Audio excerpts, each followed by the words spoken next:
यहाँ पे एक तरफ ये लोग बेटी बचाओ बेटी पढ़ाओ की बात करते हैं और वहीं पे एक तरफ बेटी बलि चढ़ती है। पदाधिकारी कह रहे हैं कि वो जो पानी होता है उसमें केमिकल रहता है, तो इसी कारण वो चेहरा जो है वैसा हो गया है। तो मेरा सवाल है पदाधिकारी लोगों से कि वो केमिकल सिर्फ स्किन को ही डैमेज किया। तमाम पदाधिकारी अनर्गल बयानबाजी कर रहे हैं जिसका कोई लॉजिक नहीं है। जिस डॉक्टर का हस्तक्षेप आ रहा है पोस्टमार्टम में, जो कहा जा रहा है कि रिपोर्ट बना के दिया, वो डॉक्टर का भी जांच होना जरूरी है। पवन सिंह जी ट्विटर पे ट्वीट भी किए, सोशल मीडिया पे भी अपलोड किए हैं, चीजों को रखे हैं। मुझे शर्म आती है कि हमारे देश में ऐसे बिकॉम मीडिया है जो यहाँ एक तरफ कंगना के थप्पड़ की गूंज पूरे टीवी चैनल पे दिखाता है और यहाँ पे श्रेया की आवाज को, श्रेया के कातिलों को सजा दिलाने के लिए यहाँ पे आवाज को दबाया जाता है। कहाँ ये थूकता है भारत? आज क्यों चुप है इस बेटी के कातिलों पे?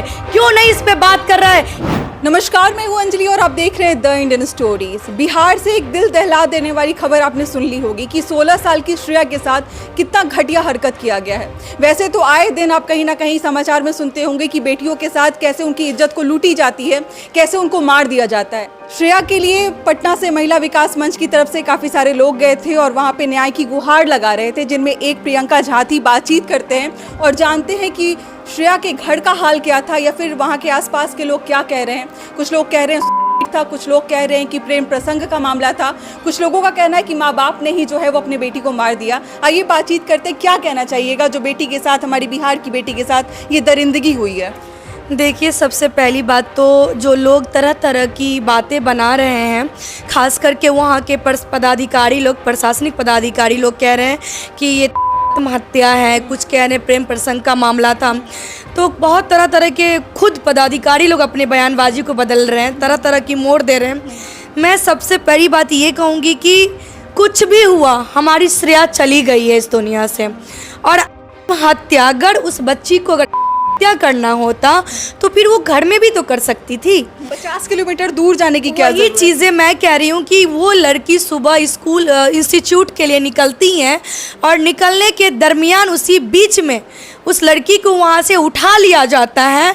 और उठाने के बाद जब ये परिवार को पता चलता है कि लड़की अभी तक घर नहीं पहुँची है, उनकी माँ जा कर के थाना में आवेदन लेके जाती हैं, बात रखती हैं, खोजबीन शुरू होती है, चीज़ें शुरू होती हैं, तब तक लड़की नहीं मिलती है। और एक दिन के बाद में, यानी कि 13 तारीख को लड़की वो हाई ड्रम पे मिलती है, पानी में वो लाश ऊपर तैरता हुआ।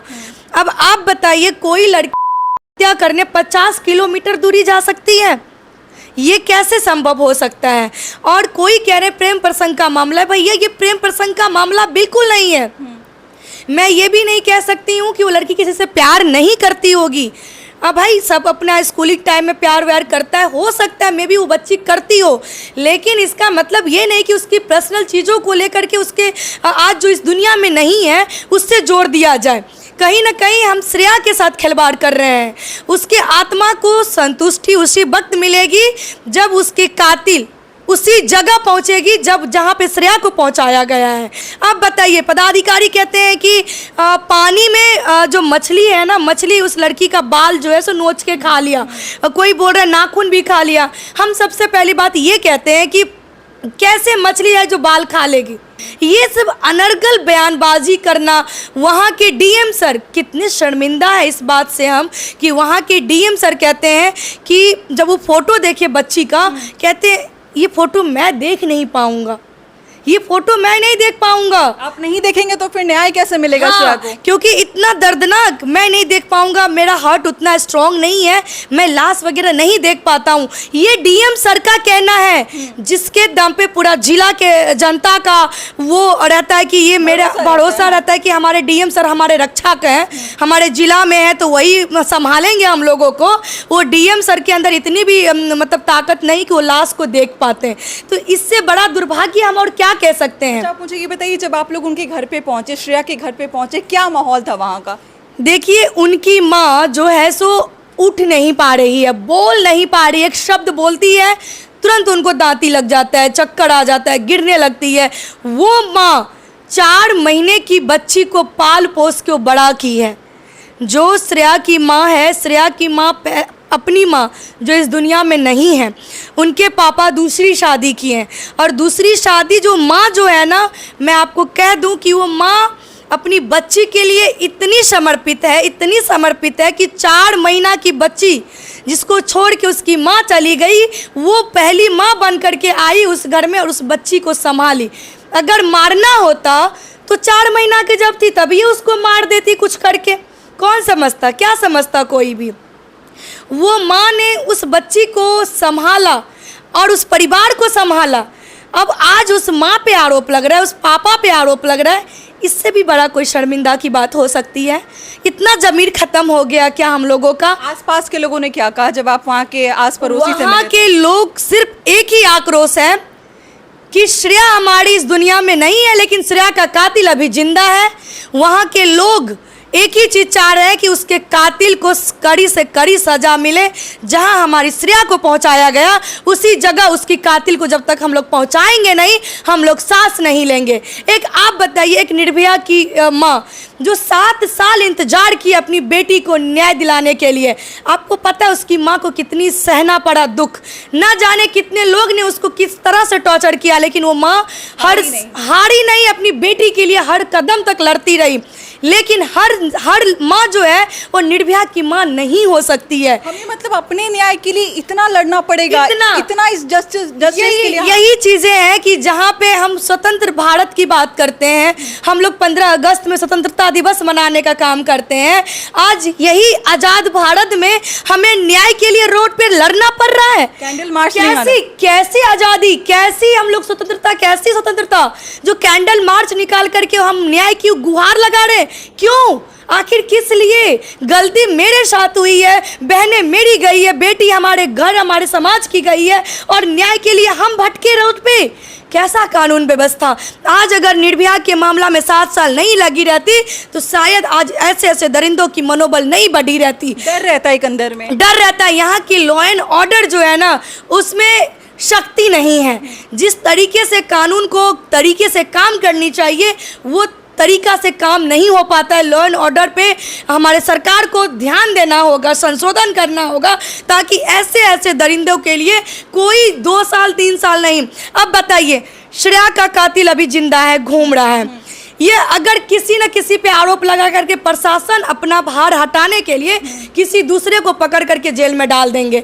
हम इतना ही कहते हैं, कोई दोषी जो है उसी को सजा देने का काम करे, निर्दोष लोगों को पकड़ने का काम तो पहले ना करे। जो सच में कातिल है, जो गुनहगार है, उसको पकड़ा जाए, उसको अंदर में सजा दिया जाए। आपसे मेरी बात हो रही थी तो आपने बोला कि बंद फाइल को हमने जाके खुलवाया।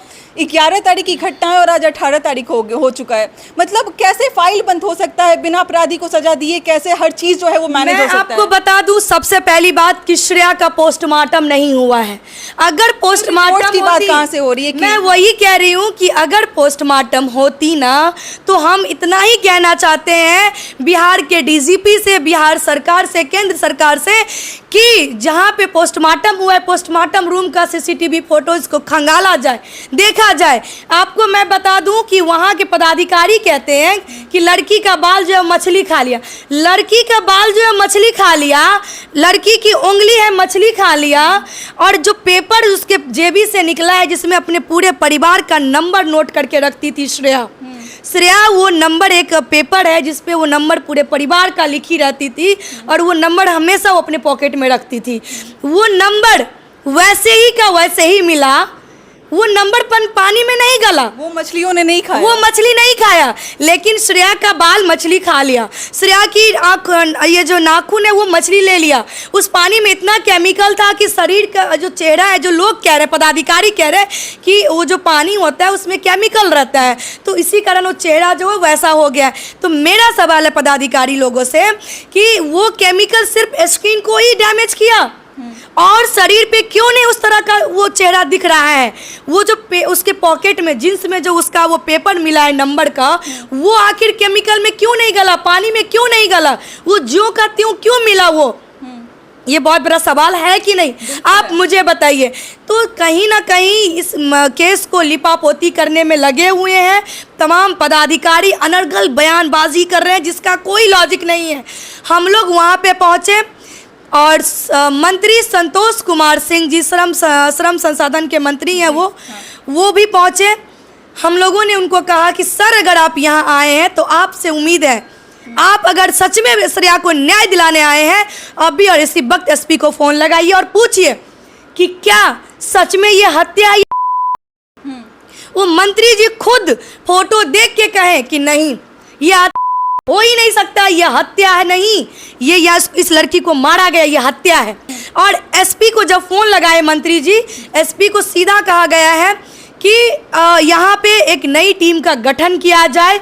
और हमने खुद कहा मंत्री जी को, मंत्री जी यहाँ के तमाम पदाधिकारी जो मिले हुए हैं इस कातिलों से, पहले उनकी सस्पेंड होनी चाहिए। जब इतना अनर्गल बयानबाजी कर सकते हैं तो उन पे हम उम्मीद नहीं कर सकते हैं कि वो न्याय दिला सकते हैं। पहले उनकी जो है सो वहाँ पे यहाँ से सस्पेंड किया जाए, निलंबित किया जाए।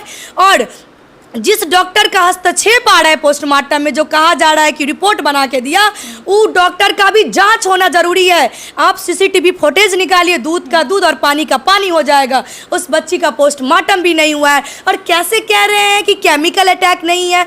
ये इसलिए कह रहे हैं केमिकल अटैक नहीं है कि यहाँ पे एक कानून आया था, सुप्रीम कोर्ट के आदेशानुसार एक कानून आया था जिसमें यह था कि अगर किसी भी थाना के अंतर्गत अगर केमिकल पाई जाती है, सीड या कुछ भी पाया जाएगा, तो उस थाना पे जो है सो प्रश्न चिन्ह खड़ी होगी और उस थाना के ऊपर कार्रवाई होगी। इसीलिए ये लोग सारे लोग मिल करके इस घटना को केमिकल से दूर रखा जा रहा है। बिल्कुल, तो इसीलिए हम लोगों ने रिक्वेस्ट किया, 1 सप्ताह का हम लोगों से समय लिया गया है। हम बोले जब इतना दिन तो और 1 सप्ताह सही, लेकिन नई टीम का गठन किया जाए और इसका सीबीआई जांच हो, हमारी ये मांग थी। थाना अधिकारी से भी मैंने बात की और वहाँ पे मंत्री जी से भी हमारी बात हुई है। हमारी वीना दी खुद वहाँ पे पहुँची थी और सारी चीज़ें हुई है। जो दब रहा था केस, उस केस में अगर जान लाया है तो महिला विकास मंच ने लाया है। अच्छा, मुझे एक बात पे बड़ा आश्चर्य हो रहा है, इतनी बड़ी घटना हमारी बेटी के साथ, इतना मतलब भयावह एक हादसा हुआ या फिर उसके साथ इतना गलत कुछ किया गया, कहाँ है नेशनल मीडिया? कहाँ है वो सीमा हैदर को कवर करने वाला सारा कैमरा? आप किसकी बात कर रहे हैं? नेशनल मीडिया की? यही कंगना रनावत को जब एयरपोर्ट पे एक थप्पड़ लगती है, वो थप्पड़ की गूंज देश नहीं विदेश तक उसका थप्पड़ का गूंज पहुंच जाता है और हाईलाइटेड मुद्दा हो जाता है पूरे देश के लिए। नेशनल मीडिया ब्रेकिंग न्यूज बनाता है उसको और प्रमुखता से उस पर लोग पक्ष विपक्ष में बातें करते हैं। मुझे शर्म आती है कि हमारे देश में ऐसे बिकॉम मीडिया है जो यहाँ एक तरफ कंगना के थप्पड़ की गूंज पूरे टीवी चैनल पे दिखाता है और यहाँ पे श्रेया की आवाज को, श्रेया के कातिलों को सजा दिलाने के लिए यहाँ पे आवाज को दबाया जाता है। हम ऐसा ही आजाद भारत देश में रहते हैं जहां कातिलों को बचाया जाता है। और अगर कहीं पे किसी भी पक्ष वाले को अगर थप्पड़ लग जाए या यहाँ पे कोई प्रेम प्रसंग का मामला हो, वो एक ब्रेकिंग न्यूज बन जाता है हमारे देश में। शर्मिंदा हूँ क्योंकि अभी भी श्रेया की कातिल अभी जिंदा है। नवीनगर की बात हो रही है, पवन सिंह का इसमें जो है वो उनको लपेटा जा रहा है, या फिर लपेटा क्यों ना जाए, क्योंकि काराकाट को लेकर जनप्रतिनिधि थे। बिल्कुल जनप्रतिनिधि थे और बहुत लोगों को भरोसा था कि अगर पवन सिंह को मौका मिलता है तो वो बहुत कुछ कर सकते हैं। चलिए, ट्विटर पे उन्होंने एक पोस्ट कर दिया, क्या ट्विटर पे पोस्ट करने से श्रेया को न्याय मिल जाएगा? अंजलि जी, मैं आपको ये क्लियर करना चाहती हूँ कि पवन सिंह जी ट्विटर पे ट्वीट भी किए हैं, सोशल मीडिया पे भी अपलोड किए हैं, चीज़ों को रखे हैं, प्रशासन से न्याय की गुहार लगाए हैं कि श्रेया को जल्द से जल्द न्याय मिले। अब हमारी बहन हमारी बीच नहीं है और आज उनकी वो पर्याप्त है? नहीं, पर्याप्त नहीं है। मैं बिल्कुल ये कह रही हूँ कि ये पर्याप्त नहीं है। वो पहुँचे भी, उनकी टीम भी पहुँची है पवन सिंह की। और जहाँ तक रहा सवाल न्याय का, वहाँ पे जीते हुए प्रत्याशी है राजा राम सिंह। राजा राम सिंह जी जो अभी लोकसभा काराकाट से अभी उम्मीदवार थे और जीते भी। आपको मैं बता दूं, जहां एक तरफ श्रेया की दाह संस्कार हो रही थी, वहां पे क्रियाक्रम हो रही थी, वहीं पे ये राजा राम सिंह जी ये प्रोग्राम करवा रहे थे और कार्यक्रम कर रहे थे, वहां पे जश्न मना रहे थे जीत का। उसी मंच पे सीमा कुशवाहा जी भी खड़ी हैं। क्या इन लोगों के अंदर कितनी गरिमा खत्म हो गई? क्या जरूरी थी? जहां पे ये लोग कार्यक्रम कर रहे थे, महज कुछ दूरी पे श्रेया का घर था, कुछ दूरी पे। आप सोचिए कि उस बेटी के परिवार के ऊपर क्या बीत रही होगी। आप क्या बात कर रही हैं? चुनाव खत्म हो गया, सबको जो वोट मिलना था उनको वोट मिल चुका है, अब वो क्यों जाएंगे किसी के दरवाजे पे? मैं यही कह रही हूँ कि ये कितनी शर्म की बात है कि श्रेया के घर के महज कुछ दूरी पे वो कार्यक्रम कर रहे थे, संगीत का प्रोग्राम कर रहे थे, जीत का जश्न मना रहे थे और उसी मंच पे जो माता, एक माँ होती है जिसके अंदर ममता कहा जाता है, वो माँ अपनी गरिमा खो करके अब उनकी भी बेटी है सीमा कुशवाहा जी की, की। शर्मिंदा हूँ मैं, क्योंकि वो सीमा कुशवाहा जी स्टेज पे वो खड़ी थी, वो उस प्लेटफॉर्म पे खड़ी थी, वो जीत का जश्न मना रही थी, लेकिन कुछ दूरी पे श्रेया का घटना घटी, वहाँ पे वो सीमा कुशवाहा नहीं पहुँची, न राजा राम सिंह जी पहुँचे। क्या ये उचित है? तो सवाल किससे कीजिएगा? यहाँ पे हमारे सरकार सोए हुए हैं, कहाँ आपको बताइए कोई सरकार इस पे बात कर रही है? नहीं कर रहे। क्यों करेगी बात? क्योंकि यहाँ पे एक तरफ ये लोग बेटी बचाओ बेटी पढ़ाओ की बात करते हैं और वहीं पे एक तरफ बेटी बलि चढ़ती है। ये कोई मुद्दा पे बात करेंगे? ये चुनाव सिर्फ चुनावी मुद्दा होती है। आप देख लीजिए 2025 में अभी विधानसभा चुनाव आने वाली है, अभी सारे लोग चुनाव में लग गए हैं, किनको मुख्यमंत्री बनना है, किनको उप मुख्यमंत्री बनना है, कहाँ से किनको टिकट देना है, इस पे बातें होगी। क्यों होगी किसी बेटी पे बात? एक बात बताइए, कुछ दिन पहले पे जान की कीमत नहीं, आप जान की कोई कीमत नहीं है। आपकी बहन गई, आपकी बेटी गई, आप देखिए, आप रोड पे घूमिए, रोड पे भटकिए, न्याय कहीं नहीं मिलेगा, क्योंकि न्याय की दरवाजा का जो चाबी है ये अपने सत्ता वाले अपने पास रख लिए हैं। इसीलिए आज हमारी जो बहन बेटी जो नोची जाती है वो कहीं ना कहीं 2-4 दिन 5 दिन के बाद वो मामला दब जाता है और हम लोग घर में चुपचाप बैठ जाते हैं। ये बिहार है, ये हमारा देश है जहाँ लॉ एंड ऑर्डर की धज्जियाँ उड़ाई जाती है खुलेआम, क्योंकि हमारे सरकार हर मुद्दे पे चुप होती है। सिर्फ चुनावी मुद्दा है, बेटी बचाओ बेटी पढ़ाओ, महिला सशक्तिकरण, नारियों के लिए रोज योजनाएं, ये सब तमाम चीज़ें बड़े बड़े मोटे अक्षरों में, सुनहरे अक्षरों में, मोटे मोटे किताबों में बंद हो जाती है। देखिए, बहुत सारी कहानियों को दिखाती हूँ ताकि बिहार को एक अलग तरीके से परिभाषित कर सकूँ, आपको दिखा सकूँ कि बिहार किस तरीके से आगे बढ़ रहा है। लेकिन अगर श्रेया की जैसी लड़की के साथ अगर ऐसा होगा, हम कैसे बोल पाएंगे कि हमारा बिहार बदल रहा है? हम कैसे बोल पाएंगे कि हमारी बेटियों को, हमारे यहाँ के लोगों को न्याय मिल रहा है? अगर ऐसा लचरपन रहा हमारे न्याय व्यवस्था के साथ तो बहुत मुश्किल होगा आगे के समय में। आपके बगल के घर की बेटियों के साथ ऐसा होगा और उनको सुनने वाला, उनको समझने वाला कोई भी नहीं होगा। जब चुनाव आएगा, जब आपको वोट की ज़रूरत पड़ेगी लोगों को, तब आपके दरवाजे पे आएंगे और बड़े बड़े वादे करेंगे। लेकिन देख लीजिए, बिल्कुल अभी चुनाव खत्म हुआ और अभी इतनी बड़ी घटना घट गई है, लेकिन उसको सुनने वाला और उसको कवर करने वाला कोई भी नहीं है। यही छोटे छोटे माइक जो हैं उस घर तक पहुंच रहे हैं, यही छोटे छोटे माइक जो हैं उनकी बातों को, उनके परिवार की बातों को आप तक पहुंचा रहे हैं। क्या कहना चाहिएगा जो सोशल मीडिया इतना बढ़िया रोल अदा कर रहा है कि छोटी छोटी जगहों की चीजों को उभार रहा है? इससे धन्यवाद देना चाहती हूँ तमाम यूट्यूबर्स को, जो लोग हर एक मुद्दे को बारीकी से जा करके कवर करते हैं, उठाते हैं, और जो दबले कुचले लोग हैं जिनकी आवाज़ आज तक कोई नेशनल मीडिया नहीं बन पाता है, उस मुद्दे पर आप लोग जैसे लोग जा करके बात करते हैं और उस मुद्दा को जान ला देती हैं। वो मुद्दा अगर कभी नेशनल मुद्दा बन भी पाता है तो उसका श्रेय सिर्फ यूट्यूबर भाई लोगों को, आप लोगों को जाता है। लोग कहते रहे यूट्यूबर एक कौन सा पत्रकार है, लेकिन धन्यवाद मैं देना चाहती हूँ कि अगर आप लोग नहीं होती, आप जैसे पत्रकार लोग नहीं होते, तो ना जाने ऐसे गरीब असहाय बेबस लोगों की क्या हाल होती, गाँव में दबले कुचले लोगों की क्या हाल होती। कौन पूछता उससे जा करके कि आप किस हाल में हैं, आपको न्याय मिला कि नहीं मिला। तो ये तमाम हमारे यूट्यूबर्स भाई लोग और बहन लोग हैं जो हर चीज़ों को बारीकी से उठाती हैं और उठा रहे हैं ताकि उसको न्याय मिल सके। अंत में क्या बोलेंगे जो लोग आपको बड़ी उम्मीद की नज़रों से देख रहे हैं, क्योंकि आपकी पूरी टीम, महिला विकास मंच की पूरी टीम वहाँ पहुँची थी और एक सप्ताह का जो है उनको टाइम मिला है कि भाई एक सप्ताह के बाद आइए और आपको नई जांच कमेटी जो है वहाँ पे गठित की जाएगी और वहाँ दिखाया जाएगा कि क्या हुआ है श्रेया के साथ। देखिए, हमारी पूरी महिला विकास मंच की टीम पीड़ित परिवार के साथ इस दुख के घड़ी में खड़ी है। हमारी वीना दी खुद खड़ी हैं और हम लोगों ने वहाँ एक वादा करके आया उस परिवार से कि एक सप्ताह के बाद हमारी सवाल वहीं पे बैठ के प्रशासन से होगी कि आपने एक सप्ताह का समय लिया, आपको क्या, आपने जनता को जवाब देना पड़ेगा कि आपने क्या किया, और यही जनता उनको उस दिन सबक भी सिखाएगी। उम्मीद है कि एक सप्ताह के अंदर कुछ न कुछ बहुत बेहतर होने वाला है और हम लोगों ने जो काम करके वहाँ से हम लोग जो आए हैं, कुछ अच्छा सुनने को मिलेगा आप लोगों को भी। और मैं इतना ही कहूँगी कि मौत के बदले मौत चाहिए और कुछ नहीं। चलिए इंतज़ार करते हैं कि अगले 7 दिन के बाद कैसा रिपोर्ट सामने आता है, क्या होता है श्रेया के साथ, क्या उसको न्याय मिल पाता है या नहीं मिल पाता है। आप क्या सोचते हैं इस पूरी घटना के बारे में, हमारे से ज़रूर शेयर कीजिएगा। मिलते हैं अगले वीडियो में एक नई कहानी और एक नई जानकारी के साथ। बहुत बहुत शुक्रिया।